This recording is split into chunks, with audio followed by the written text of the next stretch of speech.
Hello, hello, hello. Hello. We have made it to day five. Day five. Day five. Day five. Day five. Day five of this 5 day challenge. Um, I'm excited. I am personally happy that I have shown up to keep my word and consistently been in the space that I promised. I am proud of you all for showing up and for being a part of it, for partaking of it, whether you were live or whether you came on and watched the video, watched the recording. And in the moment, I'm just trying to find a quick song because I just feel like playing a quick song. What do we want to hear? What do we want to hear? Um, Hold on.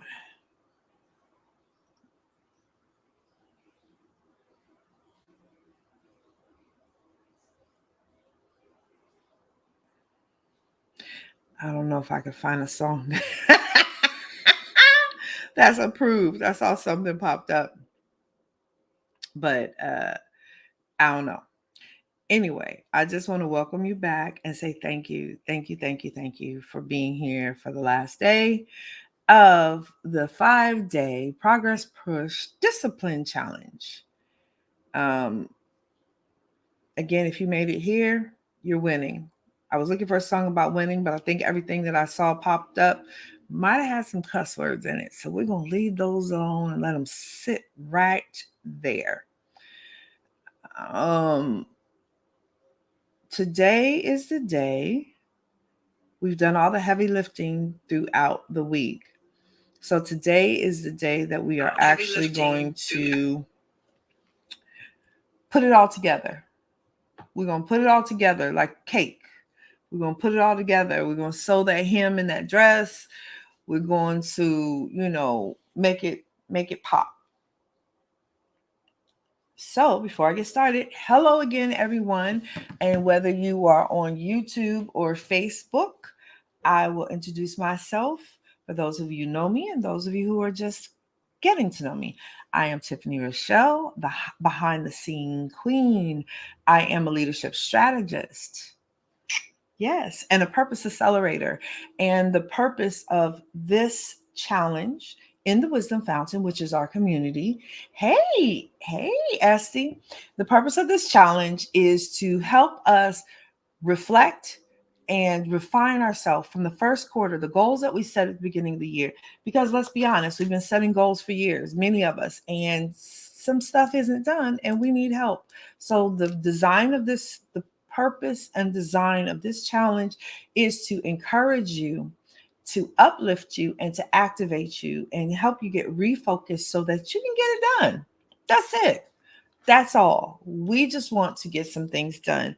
So today I'm going to start. I'm going to review all the past 5 days and feel free to comment any of the things that you picked up or any of the things that were ahas for you over the past 5 days, some things that you thought about, some things that you didn't think about, some things that you picked up that are actually helping you so that you can move forward and continue to complete your task.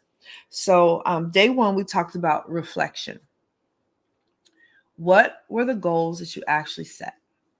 Right? What were the goals that you actually set? And then we kind of dipped back into December when we had our initial discipline challenge. And in December, we talked about our mindset. We talked about disciplining our body, disciplining our spirit, all of the elements of discipline, understanding that discipline is flexibility, right? In order to be disciplined, it requires us to be flexible. And most of us don't even think about discipline that way. But discipline requires us to come out of our comfort zone and to break oftentimes other habits and rituals which keep us comfortable in order to stretch ourselves to grow into another place. So reflect. What are your thoughts and the emotions about the goals that you set? Why did you set them? Where are you at with them right now? What what are you feeling about them? How's it going for you? It's always important with anything we do, whether it's raising children, being in relationships, having a job, finishing a project. It's always important to self-reflect, not reflect on what everybody else is doing, where everybody else has been, who helped you, who didn't help you, who believed in you, who didn't believe in you. Reflection is personal, and reflection is important because only by looking back to assess, not judge, this is important, looking back to assess what you've done, where you've come from, celebrate what you've completed, and then really pay attention to what hasn't worked so that you can adjust yourself to do something better. Then that's the way you move forward, because what other people do is other people's business. And too many of us are minding other people's business, and we don't know our own business well enough in order for us to get the things done. So reflection is important in anybody's self journey, because in that you're going to see from whence you came, what you've earned and learned, and it'll help you chart your path to the next step and to the next direction to keep on going. So day 2, we talked about evaluating your progress. What have you learned, right? Even if you did nothing that you set out to do from January or December, whenever you set this goal, even if you set the goal in February, even if you've done nothing, there's something that was learned. Maybe you learned that you need to be more strategic in setting your goals. Maybe you learned that you watch too much TV. Maybe you learned that you enjoy being comfortable too much. Maybe you learned that you got a lot of distractions going around. What did you learn? Maybe you learned that, hey, I work best if I get up in the morning, or I work best if I work late at night, or I work best if I change my location, or if I play background music, or if I go to sleep early. What have you learned in order to see what it is that you need to avoid, what it is you need to implement, what helps you to be activated, what helps you to be inspired, what moves you? Um, what's worked and what hasn't worked for you. If you don't know what's working, how do you know what to keep doing? If you don't know what's hindering you, how do you know what to avoid?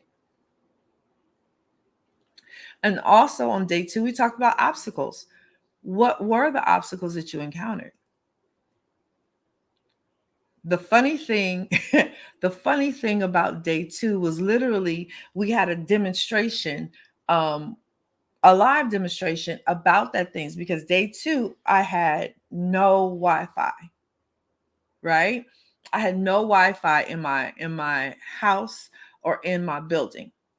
So I had to move locations. I had to come up with another plan. I had to broadcast from my phone because I didn't have my StreamYard, my access to my internet account. So the reach that was planned for the second day was shortened. But I didn't get frustrated.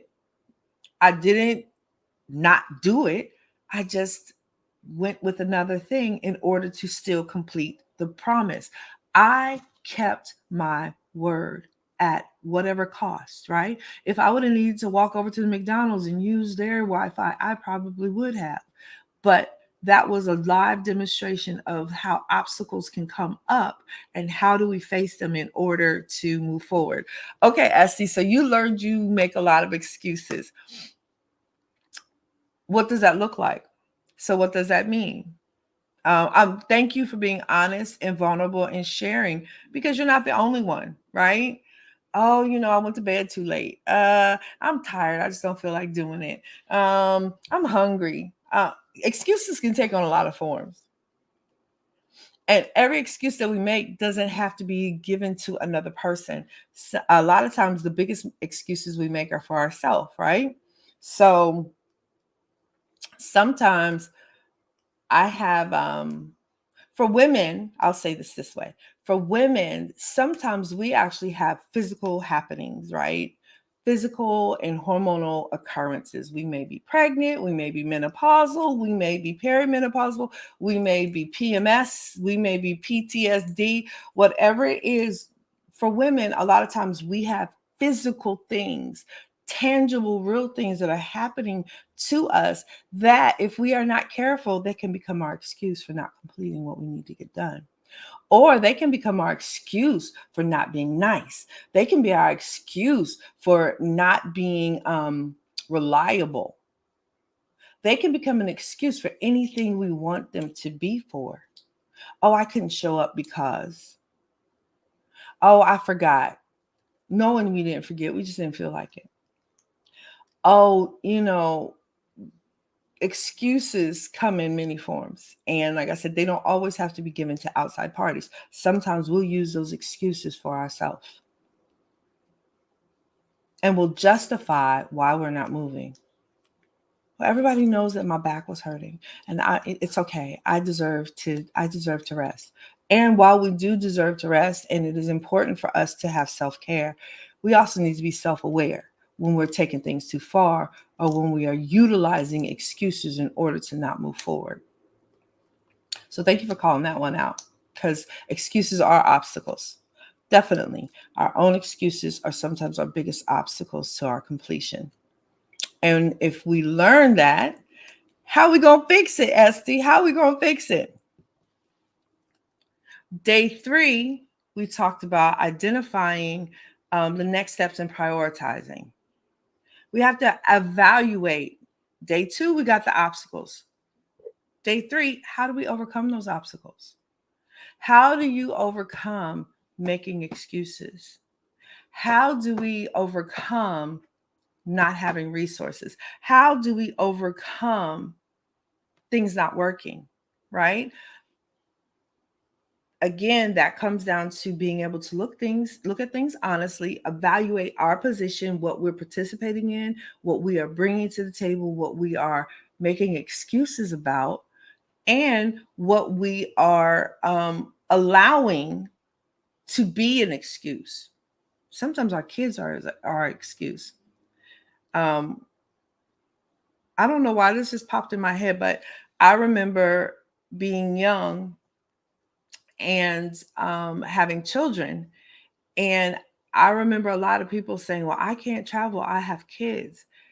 Or I can't do this because I have kids. And I just remember very clearly living a life, traveling with my kids, traveling by myself, doing different things. And I was like, how my kids were never the excuse for me not doing something unless I just didn't want to do it. Unless I just didn't want to do it. Then the kids were real convenient. My kids were real convenient. Oh no. Oh no, I can't. Oh, I got to put the kids to bed. Oh, my kids got school tomorrow. Oh, no, I don't have a babysitter. Sometimes we implement our convenient excuse so that it's constantly around us. So we always have a scapegoat. We always have a back door. We always have a get out of jail free card. How many of us have implemented permanent excuses and permanent obstacles in our life so we always have a reason why we can't complete something? How many of us are facing obstacles that we erected ourselves? Oh, that's a whole word. Did you hear that? How many of us are currently facing obstacles that we erected ourselves?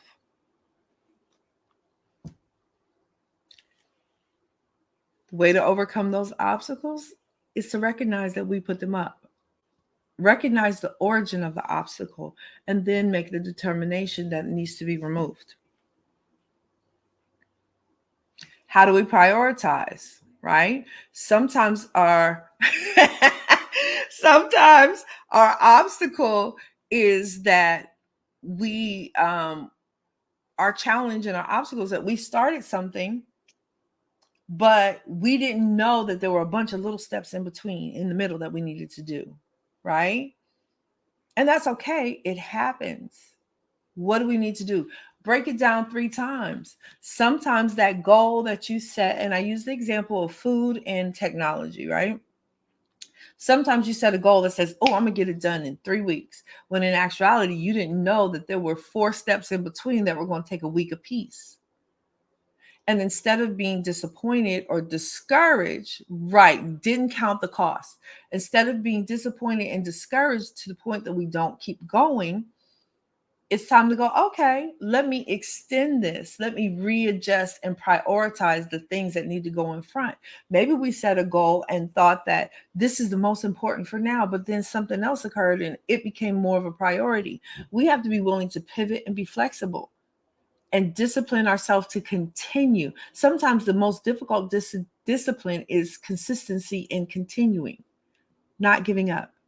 That's the discipline. That's it. That's all. Don't give up. You can move, readjust, reprioritize, repaint, repurpose, whatever you need to do. Just don't quit. So sometimes we set goals not knowing the cost. And then because we don't know the cost and we see something else in the middle, we stop. Don't stop. Break it down 3 times, break the cost down 3 times, break the steps down 3 times, and then put them in order of what's the most important right now. So I have a business umbrella, right? And I operate different businesses underneath it. Well, just yesterday, I had to create another DBA in order to facilitate some work that I'm doing, right? I didn't know I was going to have to create another DBA. I didn't know that that was what I needed. So it actually even shifted the focus of I was building a website. It shifted the focus of how I'm going to make this website look. I didn't say, oh my goodness, I didn't know I needed to do that. You know what I did? I bought a DBA and I started it. That's it. I have it there for what I need it for. And now I can go back and complete the task that I was already working on. And I've had that piece in there. Don't avoid things that need to be done because they're unpleasant, because they're minute, minuscule, detailed. A lot of us, the devil's in the details, and a lot of us do not like the details. And I'm gonna speak to my people, right? I have run into a lot of people who are business only in name. You're business only in name because you haven't actually formed a business or a nonprofit, right? I have a nonprofit. My nonprofit is fully registered. I have my EIN numbers, my government documents, and I have a corporation. All of that fully documented. I've run into people who've been running nonprofits for 10 years and they've never filed one piece of paperwork to register it, to actually even receive the status of a nonprofit.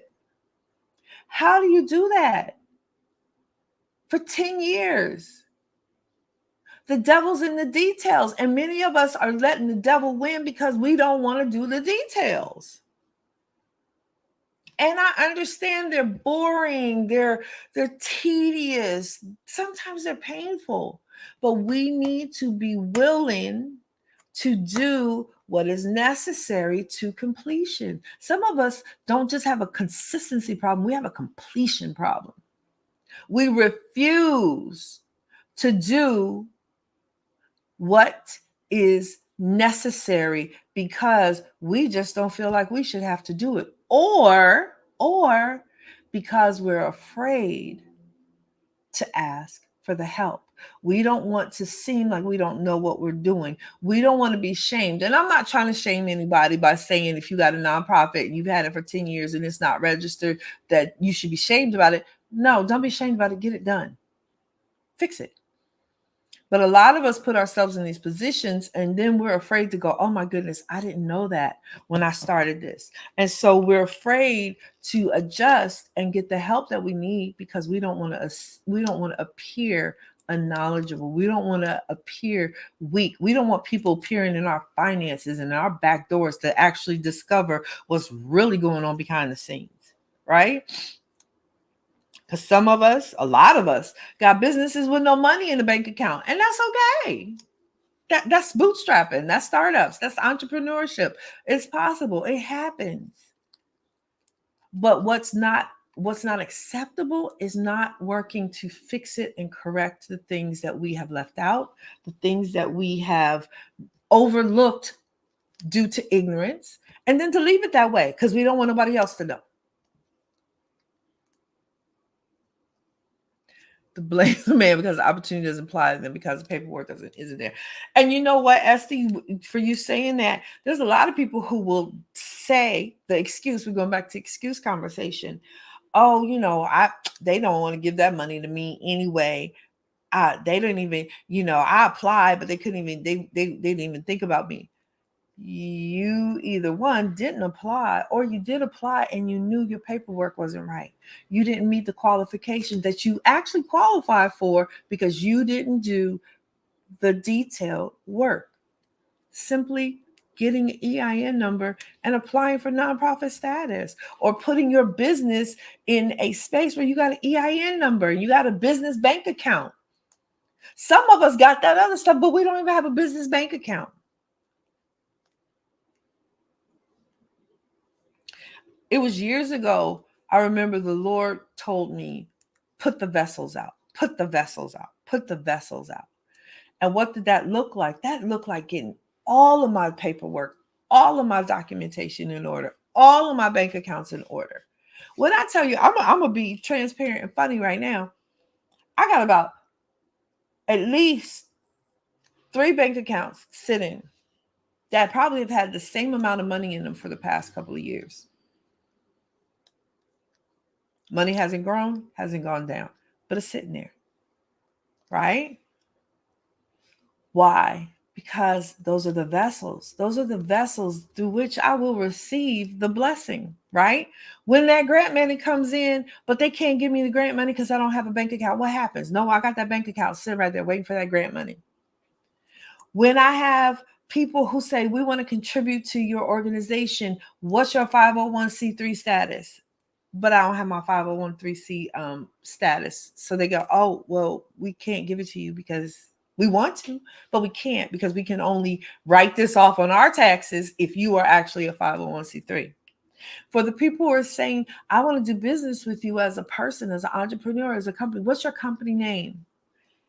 Oh, me.me.com, because we got a website or we got an email address. Oh no, I don't even have a website or email address, but I got Cash App. Cash App is not a business. It is not a bank account. It is not a viable resource for business. Zelle is not a viable business resource. You could start an account and slap any name on it and telling people I'm selling shoes, but send it to me.me. I don't know, I'm going off on this tangent today, but again, identifying what it is we have, what it is we need, taking inventory, counting up what we have, and making sure that we do the details to get it done. Yesterday was all about how we're going to implement it, right? Have you even started? Some of us are saying that there's things that we want to get done, but we haven't even started. We haven't had the courage to begin. We've made up excuses. We've procrastinated. We've sat down. We've sat back. We talked to our mom about it and our cousin and our best friends. We watched 5,000 TikToks. We've gone on Clubhouse. We've talked about it in the air, but we haven't actually taken steps to make it work. It's time to refocus and restart. And I know yesterday I spent a lot of time on talking about how some of us are waiting for help. Some of us are waiting for resources. But in order for us to get those things, we have to work on our ability to receive. Because every resource isn't financial. A lot of times the resources that are sent to us are in human form. And the humans are the most valuable resource that there is on this planet, in this world. But oftentimes we overlook our human resources, pun intended, that are sent to us, that are answers to our prayers, because we think that what we want is supposed to show up the way we want it to look. And two, because we have personal hurts and pains that we haven't healed from, that make us not trust people, that make us afraid that people are going to abuse us and take advantage of us, that make us feel that if we let somebody in, they're going to do damage. And then our egos and our pride also prevent us from receiving, because we think we should be a man unto ourselves, that we should be an island, that we should be the source of everything, and that if we show that we can receive help from somebody, then we're vulnerable and we're weak. Our pride tells us that we should be the one giving to other people. Nobody should ever have to give to us, because we shouldn't need.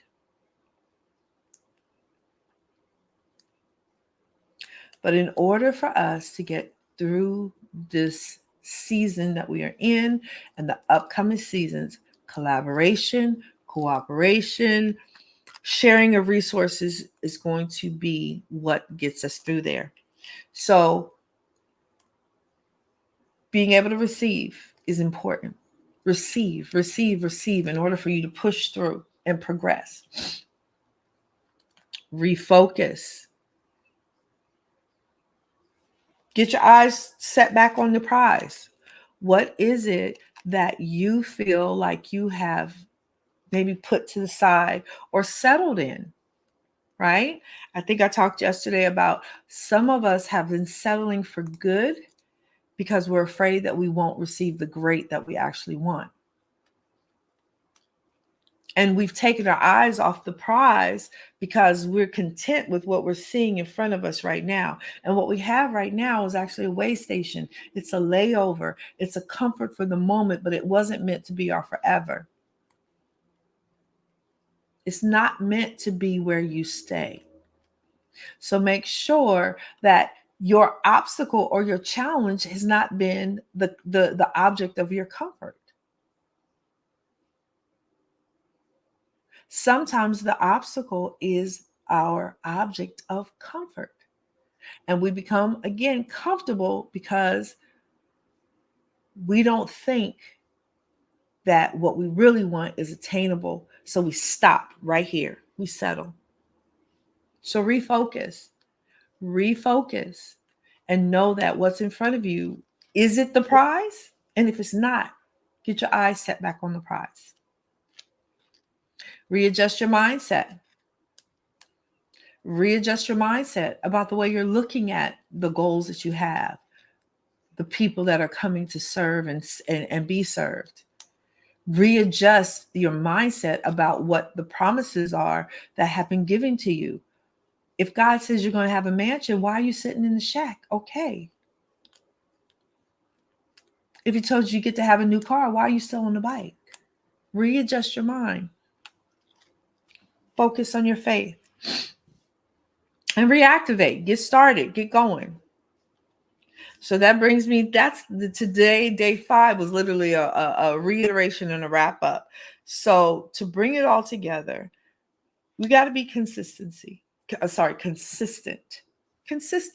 Consistency is often our biggest obstacle, but also our greatest reward. If you are consistent, be consistent in a small thing. If you can't do it big, I'm in Texas. They say go big, go home, right? Maybe you can't do it big. Maybe you can't do it big yet. So start small. Start small. Be consistent in small things and build up your muscle of consistency to where you become consistent in greater things.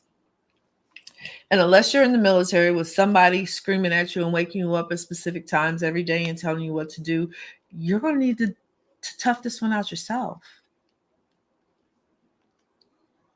Until you get to a level where then the help that you need can come, because now you won't become dependent on them, reliant on that help, but you will have your own motor going. And then the help that comes along is to keep you going and to push you when you get stuck in a ditch and to move you along when you have no understanding.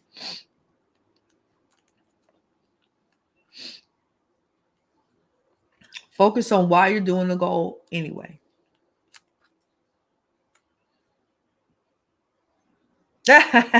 Your gym consistency is on point. I have a love-hate relationship with the gym. It's like sometimes I can get real consistent.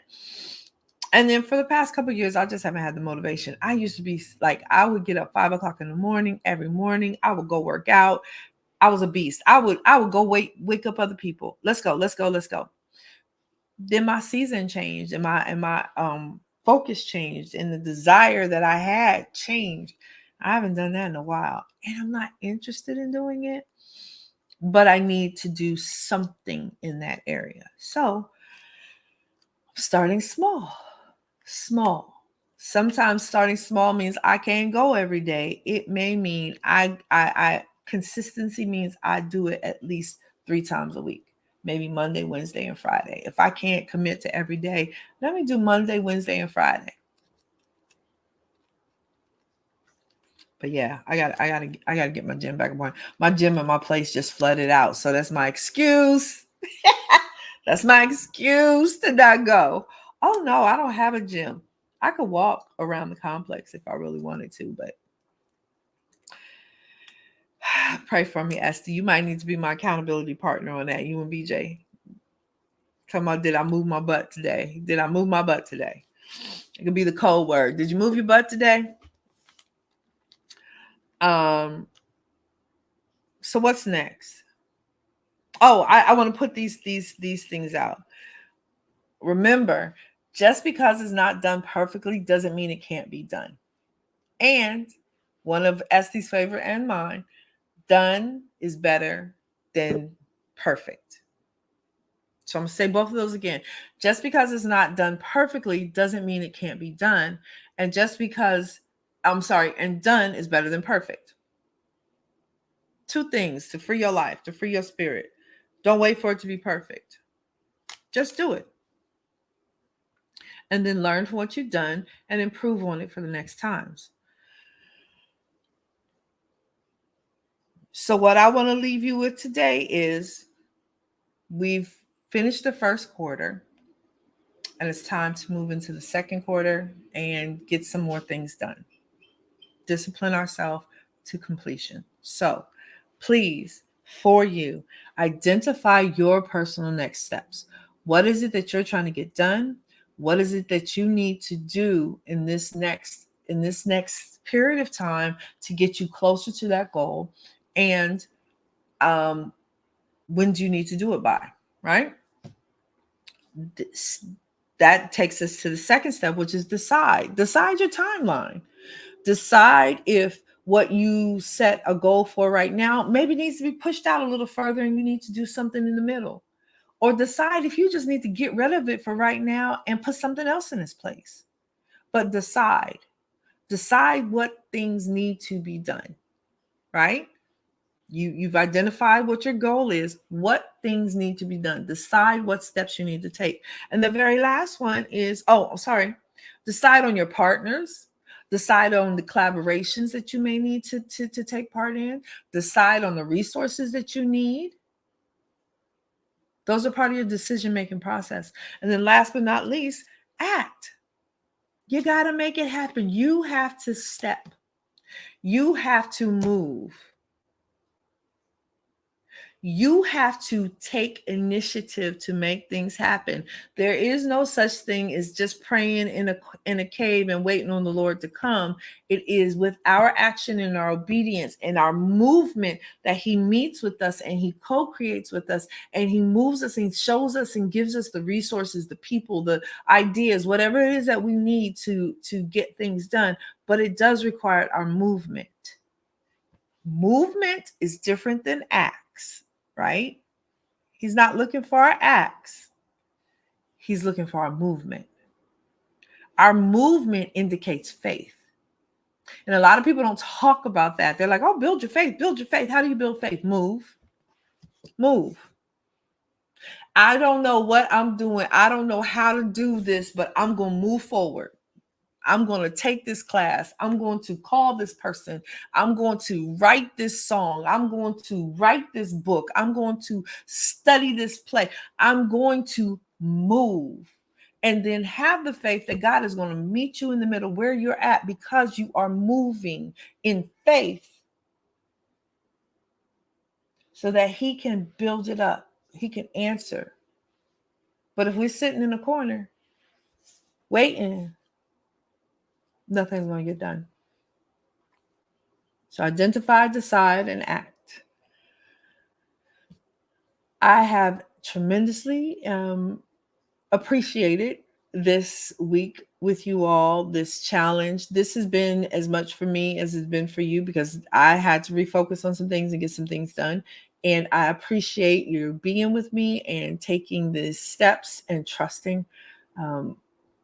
Yeah, you guys, of course, will see me on the Wisdom Fountain regularly, on my YouTube channel, in the Wisdom Fountain on Facebook. You can join the community.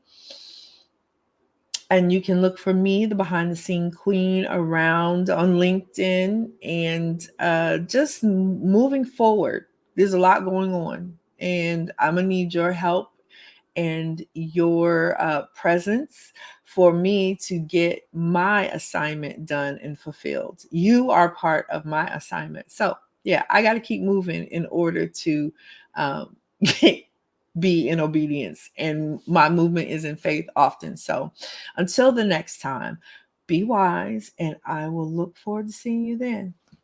Bye.